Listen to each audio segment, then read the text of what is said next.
Selamat malam Indonesia, saya persiapan dulu untuk kita live streaming di 19.30. Materinya cukup seru hari ini, gue akan live di dua platform, yaitu di TikTok dan di Instagram. Dan seperti biasa malam ini gue mau kasih tahu dulu sebagai preambul bahwa gue akan berbagi seputar ilmu public speaking, seputar ilmu komunikasi, dan beberapa hal yang sekarang lagi menjadi fenomenal dalam dunia komunikasi. Gue juga akan singgung-singgung ntar gimana caranya Anda mengerti tentang audiens. Dan yang paling seru adalah gue akan sharing sama lo semua mengenai dunia komunikasi, khususnya public speaking.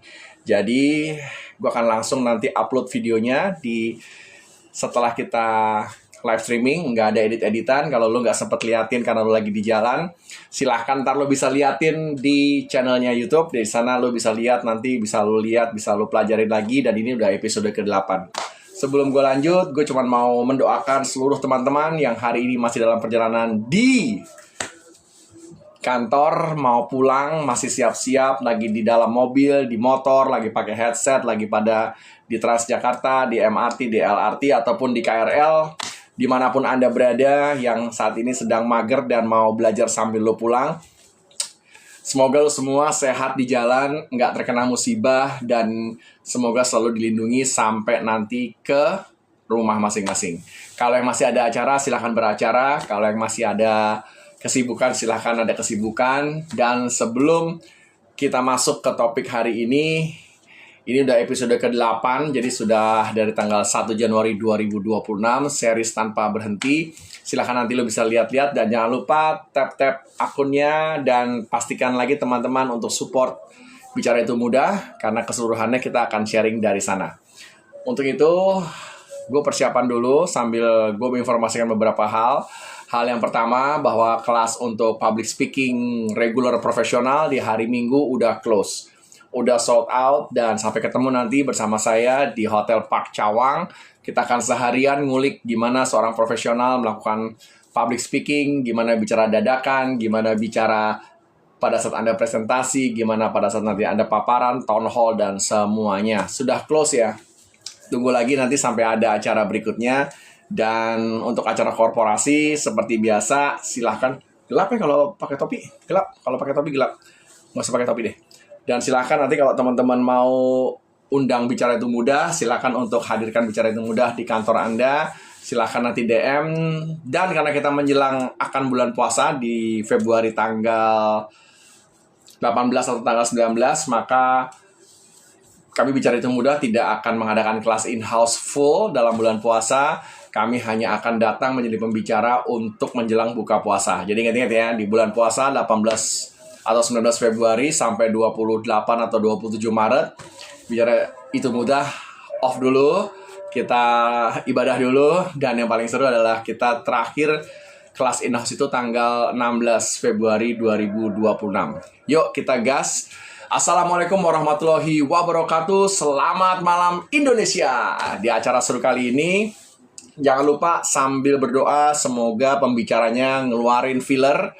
Filler adalah kata-kata tanpa makna, yaitu ae, apa itu, apa namanya, mungkin apa-apa, ae, silahkan nanti kalau saya mengeluarkan kata-kata tersebut selama saya lagi public speaking, silahkan tulis di kolom komentar lu mau GoPay berapa buat dibawa pulang, buat lu senang-senang sama keluarga lo. Seperti biasa, high level standarnya tinggi untuk bicara di depan live streaming, tidak boleh ada filler sekalipun. Dan semoga ilmunya malam ini yang jarang banget saya keluarin, karena saya hanya ingin berbagi lewat live streaming, dan ilmu ini akan bisa membantu Anda, para profesional, untuk mendapatkan insight bagaimana Anda bereaksi terhadap audiens ketika mereka sedang di depan Anda. Sebelum masuk, saya ingin mengamati seluruh fenomena yang terjadi setelah keluar di salah satu platform video berbayar dengan tajuk mensreanya. Di sana saya tidak akan mengkomentari isi dari materi tersebut, tapi saya lebih senang mengkomentari bagaimana seorang komedian membawakan public speakingnya. Jadi kalau Anda lihat benar-benar di sana minim sekali fillernya, artikulasinya jelas, dan menikmati bicaranya, dan tidak terburu-buru, body language-nya dapet, intonasinya tinggi, rendah, ada teknik pause di sana. Semua yang lo lihat dalam teknik orang bicara ada di ilmu public speaking. Ingat-ingat ya. Jadi kalau yang masih pada ngeributin isi kontennya dari Mensrea yang ada di platform berbayar tersebut, saya tidak akan mengomentari isinya, tapi saya hanya ingin mengajak Anda semua, lihatlah pembicaranya dan asumsikan itu Anda. Jadi kalau Anda sampai hari ini belum pernah sekalipun bicara di depan banyak orang, belum pernah sekalipun tahu gimana teknik tangan, gimana teknik mata, gimana teknik intonasi, belum sama sekali ada gambaran gimana sih rasanya saya bisa bicara dengan enak, terstruktur, nggak nervous, nggak blank spot, maka salah satu PR 2026 lo yang paling berat dan terbesar adalah belajar public speaking. Seperti biasa, gue sering bilang nggak perlu dengan gue, nggak perlu dengan bicara itu mudah, karena udah terkenal mahalnya. Maklum bray, nggak dapat subsidi kan. Jadi bisa dengan mentor-mentor lainnya. Tapi kalau lu pengen ngotot untuk langsung berada di bawah asuhan gue untuk memperbaiki public speaking lo, gimana nanti lo bisa tampil lebih percaya diri, nggak ada nervous, disuruh ngomong kapan aja siap, nggak pakai lagi ada lihat kiri kanan, dan yang paling seru adalah lo jadi punya kesempatan buat tampil dimanapun, kapanpun, dan dalam keadaan yang seburuk apapun. Keren kan? Baik, Assalamualaikum warahmatullahi wabarakatuh. Perkenalkan, saya Ikrar, saya adalah foundernya Bicara Itu Mudah, yang hari ini di 30 menitan saya akan berbagi mengenai gimana sih reaksi audiens bertindak pada saat Anda sedang melakukan public speaking atau komunikasi secara langsung ke depan orang. Jadi yang mau saya sorotin adalah, pernahkah Anda membayangkan bahwa audiens itu punya kemampuan untuk bertindak yang macam-macam? Jadi bertindak, bereaksi ya, karena ada aksi, ada reaksi. Kalau lo sempat ngikutin episode gue pertama sampai ke-7 kemarin, kalau belum, mohon maaf nih, silahkan nanti lihat-lihat dulu di YouTube-nya, udah gue download di sana, udah gue masukin semua, silahkan lo lihat-lihat, biar gak ketinggalan. Dan seperti biasa, malam ini gue berharap teman-teman mendengarkan dengan seksama, karena kalau nanti lo sempat dengerin gue keluarin kata-kata filler, bawa pulang GoPay-nya buat lo semua. Oke? Nggak pakai panjang lebar, gue nggak akan nunggu orang yang nonton sedikit atau banyak, gue akan ngegas langsung. Jadi teman-teman, kemampuan audiens bertindak saat Anda jadi pembicara dan public speaker ada dua. Gue ulang ya, kemampuan audiens merespon dalam bentuk tindakan ketika Anda sedang melakukan public speaking itu ada dua. Yang pertama adalah audiens dengan tipe judging, menilai. Ulang.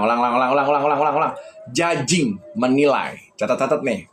Jadi kalau Anda nggak ngerti audiens di depan Anda ini tipenya adalah si judging atau penilai, maka Anda tidak akan pernah bisa konteksnya nanti relate sama yang mereka inginkan. Ingat-ingat loh, akan sangat mubazir kalau Anda public speaking dan bicara di depan audiens, tapi Anda nggak ngerti bahwa yang nonton itu adalah kategori si judging atau si penilai. Terus yang kedua yang nanti saya mau share nih sebentar lagi juga, yaitu tipe audiens yang dalam merespon Anda public speaking adalah tipe yang perceiving, yaitu pengamatan, diamati. Jadi dia bukan yang ngejudge, menilai, tapi dia mengamati loh. Dia mengamati, jadi perceive, mengamati. Ingat-ingat ya, ada dua nih. Udah gue sampaikan ilmunya, jangan nanya lagi nanti. Satu adalah tipe audiens yang merespon lo ketika lo public speaking dalam kategori judging atau menilai. Terus yang kedua adalah tipe audiens ketika merespon lo public speaking dalam kriteria perceiving atau mengamati. Mari kita gas. Nanti kalau lo ada pertanyaan seputar public speaking, seputar komunikasi, tahan dulu. Gue akan buka sesi tanya jawab. Dan jangan lupa tap akunnya, support akunnya, mention bos lo yang kalau bicara juga berantakan, mention people development lo, mention HRD lo, sharing kepada mereka untuk segera datangkan Bicara Itu Mudah di tahun 2026. Agar ketika Anda masih ada di korporasi, Anda bisa mendapatkan ilmu public speaking dan komunikasi versinya Bicara Itu Mudah. Nih, versi Bicara Itu Mudah. dan kantor yang bayarin. Kecuali Anda memang niat buat bayar sendiri. Oke, mari kita kulik yang pertama. Pernahkah Anda melihat ketika ada seorang sedang paparan, public speaking, orang itu ngeliatinnya ogah-ogahan, ngeliatinnya mendangak, nggak ngeliatin Anda, ngeliatinnya ke bawah, terus sibuk, ngobrol sama temennya. Ini kalau jadi pembicara yang sensitif, harusnya Anda langsung bebenah loh. Kalau pembicara sensitif nih, wah iya masih keras. Saya pernah tuh ngeliat orang seperti itu. Kalau diajak bicara, kalau saya lagi ngomong itu, mereka langsung yang nggak interest gitu. Mereka yang langsung kayak nggak niat untuk dengerin kita. Padahal ilmunya banyak, padahal mereka pengen denger. Satu kriteria pertama yaitu Anda nggak boleh lupa si tipe penonton yang judging atau si penilai. Kayak apa tuh Mas Ikrar kriterianya? Mari kita spill. Yang pertama, tipe penonton atau audiens yang judging atau si penilai itu dia selalu melihat semua harus pada tempatnya. Yo, dicerna dulu nih. Jadi semua harus pada tempatnya. Jadi itu gimana tuh contohnya Mas Ikrar? Kalau ada tipe audiens yang ngejudging, terus kita tahu dia tipe ngejudging atau tipe bukan ngejudging, kalau statementnya semua harus pada tempatnya. Contoh nih, pakai slide. Kemudian logonya Anda taruh di tengah-tengah bawah. Jadi slide nih, gambaran slide ya. Logonya lo taruh di tengah-tengah bawah. Itu tipe si judging, si penonton yang suka menilai, itu langsung dia ke distract. Dia nggak memperhatikan lagi isi dari materi lo yang dia persalahkan kenapa lo taruh logo perusahaan lo ada di tengah-tengah di bawah. Hal sepele, tapi ngerusak. Itu tipe yang pertama. Ingat-ingat nih, jadi kalau lo punya audiens yang tipe judging pertama, dia pasti selalu bilang semua harus pada tempatnya. Makanya ketika lo ngomong di forum terus lo pakai bahasa-bahasa binatang, menurut si judging atau si penilai ini, omongan lo nggak pada tempatnya. Harus lo di pasar, bukan di forum, kan begitu. Harusnya lo bukan di muka umum, harus lo di kamar mandi, misalnya begitu. Sabar ya yang mau nanya, ntar lo nanyanya setelah materi gue selesai. Jangan lupa kelas gue hari Minggu 11 Januari udah full book, udah sold out, gue nggak terima lagi. Nanti lu tunggu lagi kelas regulernya kalau gue lagi ngerilis, oke? Terus tipe judging yang kedua adalah orang ini nggak suka delay, nggak suka nunda-nunda. Orang tipe judging atau penonton yang tipenya judging, yang suka menilai, itu nggak suka nunda-nunda. Jadi ketika lu menyampaikan sesuatu, terus ada orang yang spontan merespon lu, percayalah dia adalah tipe si judging, penilai. Jadi jangan kaget yang jadi pembicara. Pembicara itu kebanyakan kaget. Akhir-akhir ini sering banget ya dengar orang-orang punya jabatan ngomongnya kaget-kaget ya. Sama kayak lo kalau nggak punya ilmu bicara, ketika lo lagi bicara atau lo diserang orang langsung dia nanya, itu jangan kaget-kaget. Itu tipe penonton yang ngejudge. Dia nggak suka mendelay ketika dia punya keinginan. Apalagi nih yang ketiga Mas Ikrar. Yang ketiga, tipe judging atau si penilai ini adalah dia suka sesuatu secara berurutan. Jadi kalau lu lagi dengerin atau lagi public speaking, lu lagi menyampaikan sesuatu, nyampaikan lu berantakan. Misalnya nih, lu nggak hafal urutan Presiden Indonesia. Misalnya ya, dari pertama Bung Karno, terus lu lompat ke Gus Dur. Itu tipe-tipe si judging penilai ini langsung akan ngeskak lu.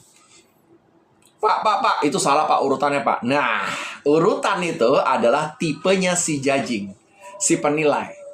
Udah mulai paham nih? Jadi kalau di depan customer, di depan audiens, di depan penonton, di depan calon potensial pelanggan lo, dia ngulik lo punya urutan, berarti dia tipenya si judging. Ingat tuh.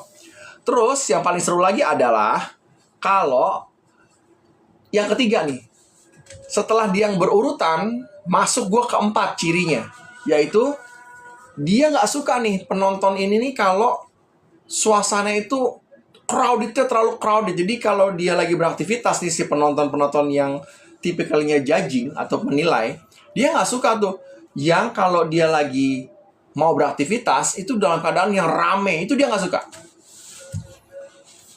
Yang paling bahaya dari tipe si judging ini adalah dia suka banget target yang jelas. Ingat-ingat tuh.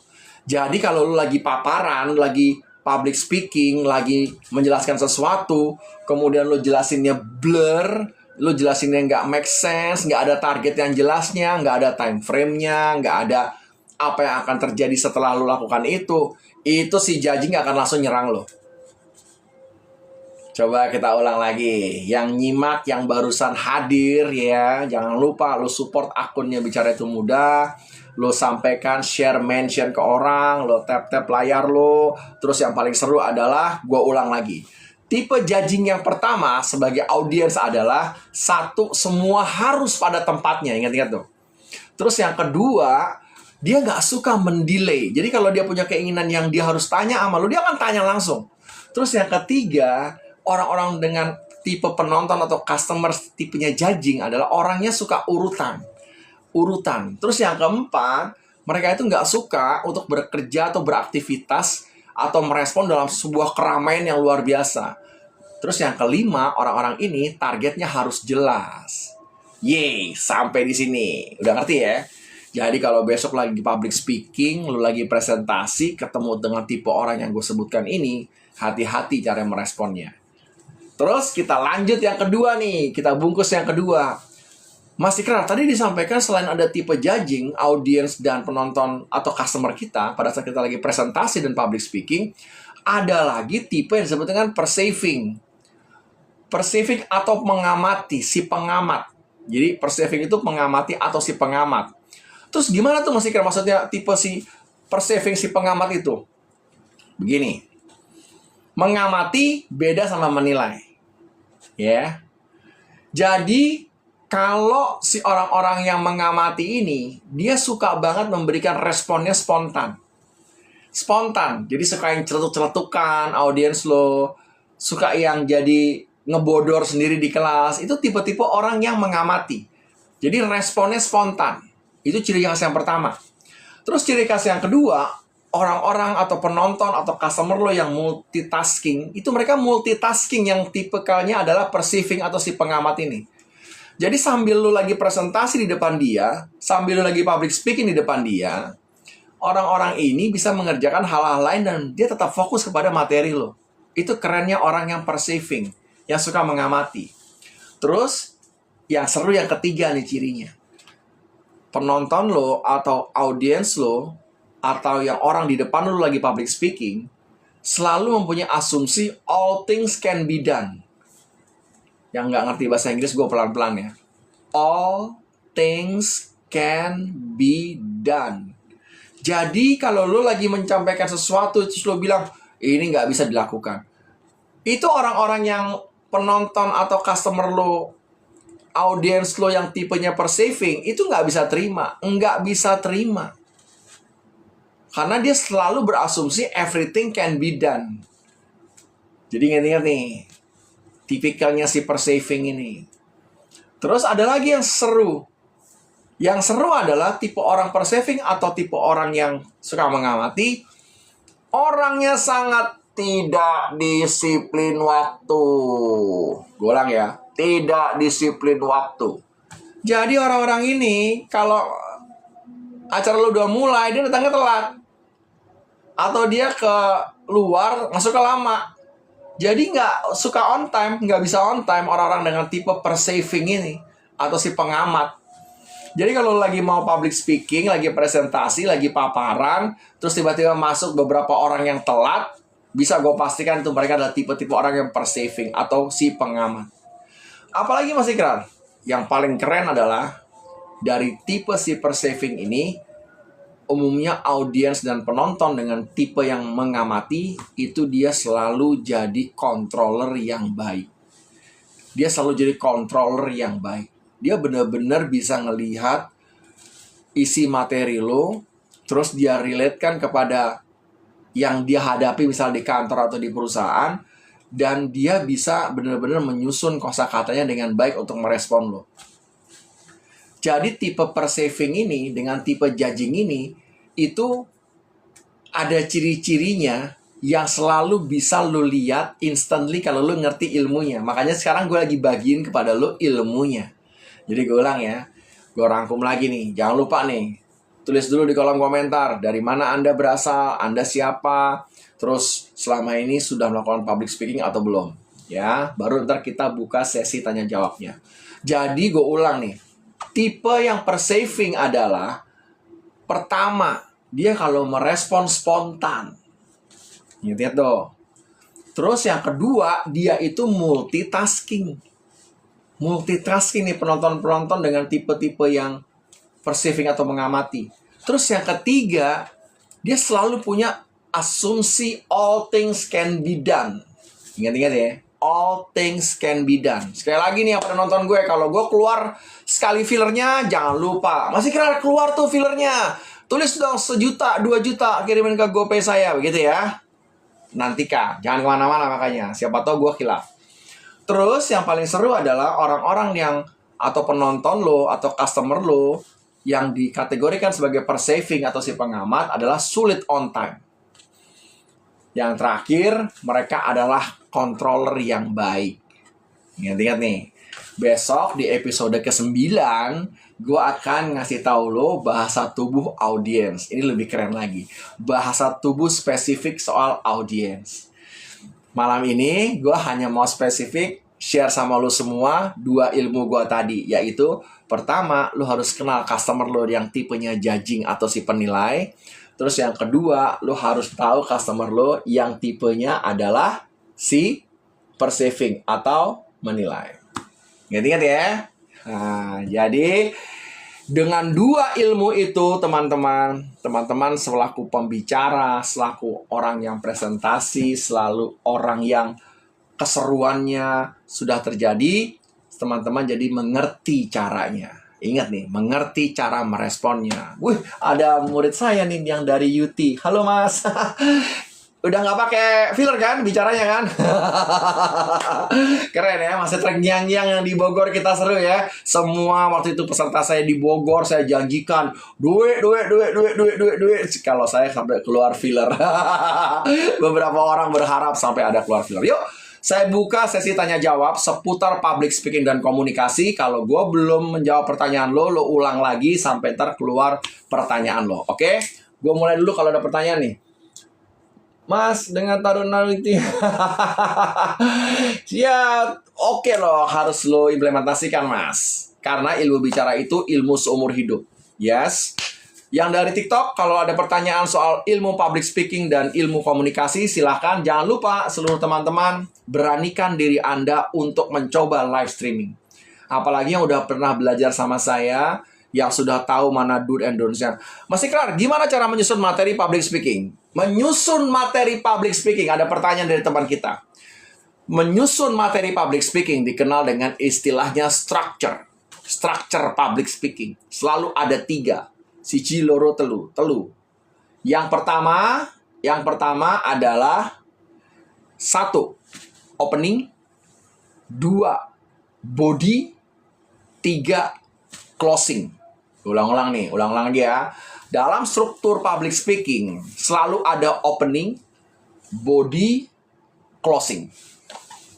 Jadi, detailnya nggak bisa gue spill di sini. Nanti gue akan spill di episode-episode selanjutnya. Namun, orang jadi mudah sekali public speaking karena dia mengerti ilmu tentang structure. Structure itu ngebantu orang untuk bisa public speaking, terus bisa membantu orang untuk mengerti urutannya. Oke? Bang, gue nggak kena, gue nggak suka ngenilai-nilai orang, serius. Gue nggak suka mau dia Steve Jobs kayak mau dia Jack Ma, enggak. Bagi gue kalau lagi ngajar pun, gue nggak pernah ngasih contoh orang lain. Yang gue kasih contoh diri gue sendiri, agar relate. Karena semua orang beda backgroundnya, semua orang beda ilmunya. Namun yang gue suka dari tokoh yang lo sebutkan ini adalah gerakan tangannya yang disebut dengan open palm. Jadi belajarlah gerakan tangan open palm. Terus dia suka banget nanya, Ren. Itu adalah satu teknik namanya pathos. Jadi kalau teman-teman masih belum pernah seumur hidup belajar public speaking, yuk lu belajar public speaking. Karena ilmu komunikasi jauh lebih dahsyat dampaknya ketimbang menulis. Karena menulis itu, kalau lo ikutin kemarin sesi-sesi gue sebelumnya, gue udah ajarin tingkat keberhasilannya hanya 7%. Tingkat kegagalannya 93%. Oke? Gue masih roundup lagi. Kalau ada yang mau tanya seputar public speaking dan seputar communication skill, jangan lupa tanggal 11 kelas gue udah sold out. Terus gue akan buka lagi nanti kalau gue lagi sempat, karena gue lagi persiapan buat in-house di 2 perusahaan. Terus apalagi yang gue mau sharingnya, yang gue mau sharing lagi sama lo semua adalah salah satu yang sering gue katakan kepada seluruh murid-muridnya Bicara Itu Mudah adalah belajar public speaking itu sekali aja, tapi dipraktekkan. Umumnya kita tidak pernah mempraktekannya. Gitu. Kalau public speaking ada warm up adalah pita suara doang. Terus kebanyakan kalau public speaking itu orang bermasalahnya ada di toxic. Nanti gue akan masuk ke episode selanjutnya tentang toxic. Ingat-ingat nih, toxic. Yang membuat orang susah sekali public speaking karena toxic. Jadi, di sesi sebelum kita tutup malam ini, gue barusan udah conclude kepada 2 hal dari seluruh sesi bicara. Dari seluruh sesi bicara, gue udah sampaikan bahwa ada 2 hal yang gak boleh lo lupa selama public speaking, yaitu pertama, siapa yang nonton lo, judging atau perceiving. Jadi ingat-ingat nih, gue udah sampaikan. Dan sekali lagi, kalau teman-teman mau ngundang Bicara Itu Mudah, silahkan lihat di kolom komentar, di kolom bio-nya ada. Lu bisa panggil gue dari sana, tanya dulu berapa rate-nya. Gue melayani seluruh korporasi di seluruh Indonesia. Selama ada pesawat, selama ada kendaraan, yuk kita ke sana. Oke? Jadi, ilmu dari Bicara Itu Mudah malam ini gue akan akhiri. Gue akan ketemu lagi dengan teman-teman di waktu yang tidak gue tentukan besok. Yang jelas besok episode ke-9 yang gue akan berbagi tentang bahasa tubuh audiens. Ingat-ingat nih, gue nggak mau ngasih tahu lo tanggalnya, tapi besok, tapi jamnya terserah gue. Bisa pagi, bisa siang, bisa sore, bisa malam, bisa tengah malam. Oke guys, semoga udah 8 episode ini Anda semua makin pintar dan Anda semua jadi mengerti bahwa bicara itu memang mudah selama Anda tahu ilmunya. Karena yang jadi susah itu adalah manusianya. Bicara itu mudah, yang susah mulainya. Assalamualaikum warahmatullahi wabarakatuh. Cheers.